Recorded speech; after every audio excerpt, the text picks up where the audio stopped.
exciting review of the 48 Laws of Money by Victor Okal. Yes.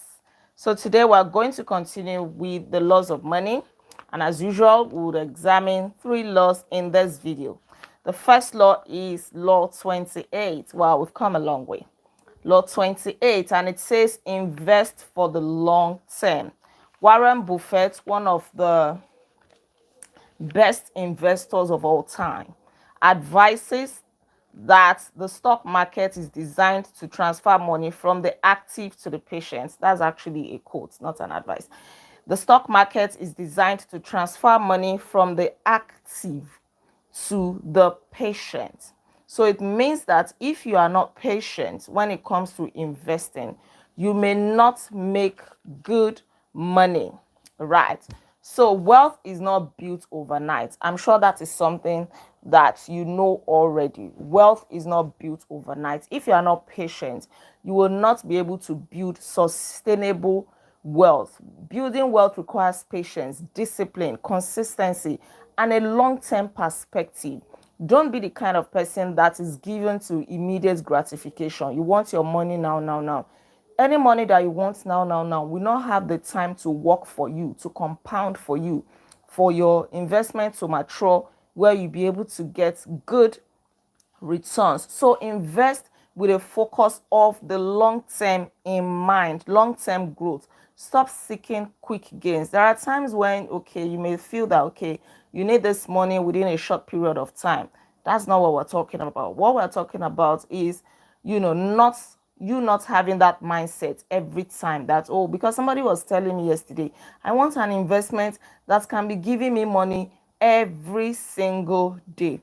And I said, okay, that may even be possible. But before it gets to the time where you can be earning every day, you must at least leave your money for, a while. Allow the money to work. And he said, no, the kind of investment that I'll put my money into today, and by tomorrow, I am already gaining something. And I said, well, this is why people fall victim of Ponzi schemes, because they want get quick rich schemes, quick money, sharp, sharp. I don't know of any investment where you put your money today and start earning tomorrow. He said that he knows one. And I said, okay, good luck to you. Right. Because you become a victim someday. Those people that will tell you bring your money, they also have ulterior motives, right? Which investment will put your money today and you want to start earning from tomorrow? That is like overnight riches. So it is not something that I advise, but I know when it comes to money or anything like that, it is a major decision and everybody just wants to do whatever they want. So investing for the long term allows your investment to benefit from compound growth. If you put your money today and you want it tomorrow, which work has that money done? What has it worked for? Right. For it to be able to earn returns, it hasn't done any work. So you want to question the people that promise you such returns, what they are putting your money into for them to be able to give you returns overnight. Right. Allow your money grow. And the earlier you start investing, the more time the money has to grow. So this principle is the foundation for wealth building. If you want to enjoy wealth, you have to think long term, not overnight success, because there will be market fluctuations here and there. There will be so many things.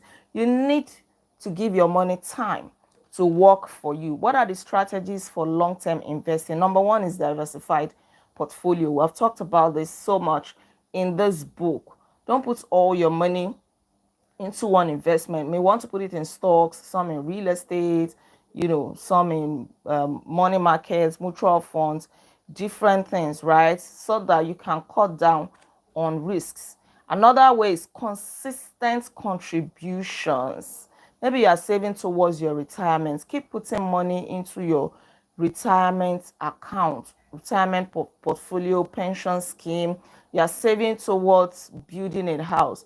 Be consistent with your contribution. Maybe you don't even have any targets, but you are saving. Be consistent with it. That's why we advise that you automate your savings so that you don't have to be thinking about it every month. Should I not? No. Immediately your salary enters your account or any income, the money goes into your savings directly. So that is one thing you should do. Contribute regularly to your investment accounts, to your savings accounts, retirement funds, whatever it is.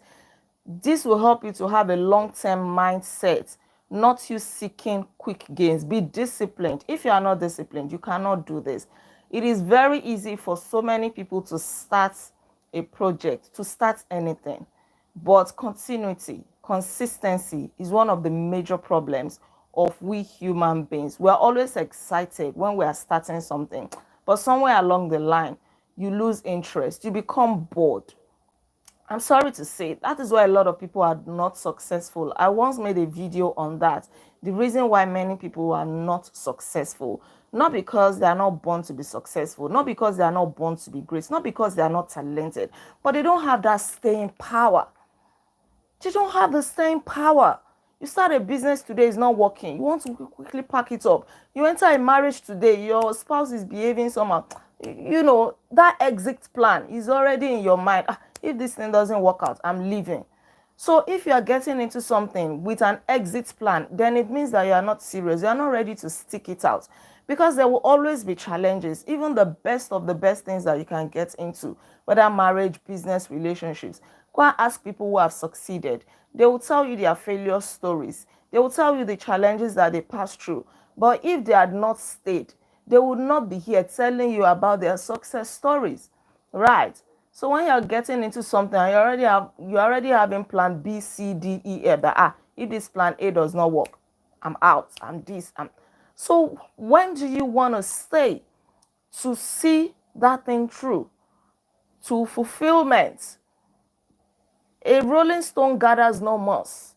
If you keep moving from point A to B to C to D, you don't have the time to settle down and pray it out and work it out and put in all your effort to say it is either I succeed or I succeed.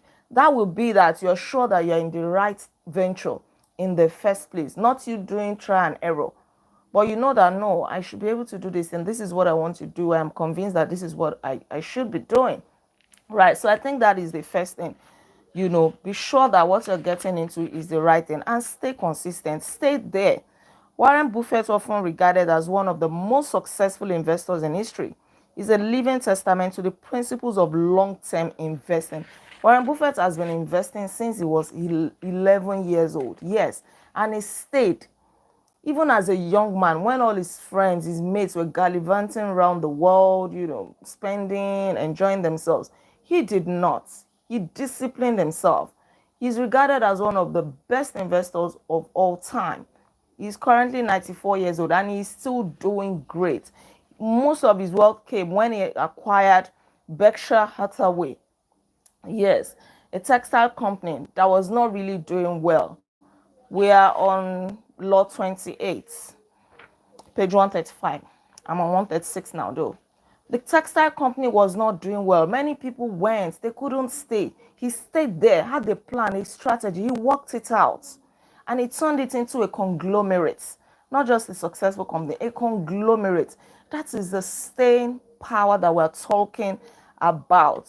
He did not just buy the company, he transformed into a conglomerate, strategically investing in a diverse range of industries, from insurance to consumer goods. And today, Berkshire Hathaway is not just a company, it is one of the most valuable entities in the world, a shining example of what a long-term vision can achieve. So stay there, embrace a long-term approach. This was how Warren Buffett was able to amass so much wealth. He cultivated a reputation for wisdom and integrity in investing. He was patient. You have to be patient if you really want to build sustainable wealth. I'm sure that we're all on that journey. And sometimes it is not easy, right? I know there are so many things that will be telling you, spend this money, you have this money somewhere. Some people will say, oh, their hands are just itching them, spend the money, spend the money. But you have to discipline yourself. Let's go to the next law, Law 29. It says, beware the illusion of control. And Robert Kiyosaki says that chaos is inherent in all compounded interest. The trick is to take it in stride. So when it comes to investment, you do not have total control. There are some things you can control, there are some things you cannot control. You cannot control how the market fluctuates. You cannot control downturns. You cannot control some other things, right? So don't try to be so much in control. It's going to get you anxious, depressed. You're going to be sad. You're going to have high BP. If you have this in mind that you cannot control some things when it comes to investing, it will help you to make wise decisions. You will research what you want to put your money into. You will tell yourself that if this thing doesn't go well, I'll be able to bear the risk, right? Because you can do your due diligence, you can do everything humanly possible, but everything is still not within your control. So the desire for control is a powerful and often misleading force when it comes to investing. You must recognize that there are some things you can control, there are some things that you cannot control. There will be so many external factors. So what you need to do is to focus on what matters. Focus on what you can control, such as saving more, diversifying, doing your research, doing your due diligence, making sure that you understand what you're going into. Those are the things you can control. But once you put your money, you cannot control the economy. You cannot control what happens in the market, right? So focus on what you can control so that you can avoid anxiety and depression. The number two is to avoid the fear of missing out, FOMO, FOMO, maybe. The pressure to keep up with market trends, because you don't want to miss out. You want to put your money into everything. You want to overbuy stocks. You want to overtrade here. You just want to be greedy about so many things because you know that, if I put my money in this, it is going to work out. If I don't put my money, I'm going to miss out. So you put your money in there, and what happens? You may lose your money. So don't make choices that will lead you to regret. The illusion of control helps mitigate this urge and encourages a more disciplined approach. So develop resilience. Have it at the back of your mind. That's in life, not just in investing. Some things will work in your favor, some things will not. Some people don't want to lose any money at all. They are so risk averse that they cannot put money into anything. They hold tightly to the little that they have. So it diminishes with time. It doesn't grow. You must take risks in life. It is inevitable. If you want to grow, if you want to be wealthy, take calculated risks. Do everything that is humanly possible and leave the rest. Just pray that it succeeds. But have it at the back of your mind that it is part of life. You are learning, you are growing. If everything works out well for us in life, we're not going to grow. We're going to be too comfortable. We will not want to learn. We will not want to take any challenges. Right. All right. The last one for tonight is Law 30. And it says, understand the power of dividends. Yes. If you understand the power of dividends, you're going to keep earning passive income for as long as you're investing in some companies. You're buying some stocks, and then you just sit in your house, you receive alerts that, you have earned so amounts in dividends and all of that. An unknown person says investing in dividend stocks is like having a paycheck every quarter. You've invested once, you've bought stocks and all of that, and when you least expect, you just received a credit alert. $100 in your account. 50,000 naira. You have earned dividends from Dangote Group. You have earned dividends from GT Bank PLC and all of that. So dividend is the money that you earn when a company declares profits or surplus. This company has traded with your money. You bought stocks with them. You have invested first, though. It's not like you did not invest anything. You have invested. You have bought shares in this company. So they calculate their money. They realize profits, excess money that they do not want to reinvest into the company. So they share this money to all the shareholders in the company. It does not affect the stocks that you have with them. That one is still growing. That one is still doing very, very well. So it's like you are earning on both sides. So dividends represent a powerful tool in the world of investing. So as you are getting income, you also have growth potential for your stocks. Your stocks are there. They are growing on their own. The fact that they give you dividends does not mean they will deduct it from your rising stocks with them, right? That one is growing, is doing well. And then the company is doing well, is making profits, you're sharing from that. So always watch out for companies like that, dividend stocks. You can leverage that. Some people use dividends to fund their lifestyles after retirement. That means they have been prudent enough to buy stocks before they retired when they still had money.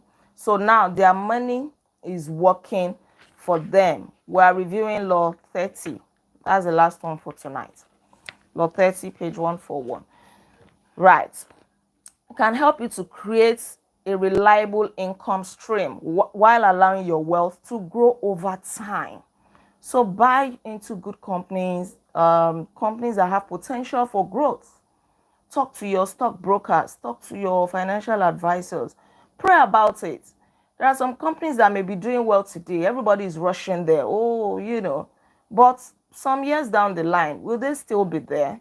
Those are the things that you should consider. Companies that consistently pay dividends often demonstrate strong financial health and stability. Check out the history of the company. For example, Johnson and Johnson, it is reported that they've been paying dividends for at least 25 consecutive years. Right. 25. They have raised their dividends for over 50 years. The company is still doing well. That is a healthy growth for the company. Those are the companies that you will watch out for. Don't be bamboozled by how a company is doing right now. Take a peep into the future. What kind of products are they producing? That's why we said that before you even invest in any company, try to understand what they do. Try to research about it. The product they are producing now, will the product still be in demand 5 years from now?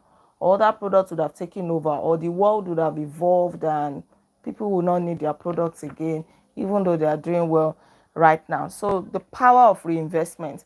When they declare dividends, you have a choice to say, okay, you collect it, you use it for whatever you want to use it for, or you use it to buy more shares. You reinvest it so that you are even increasing the number of shares that you have in that company for even a higher compound interest.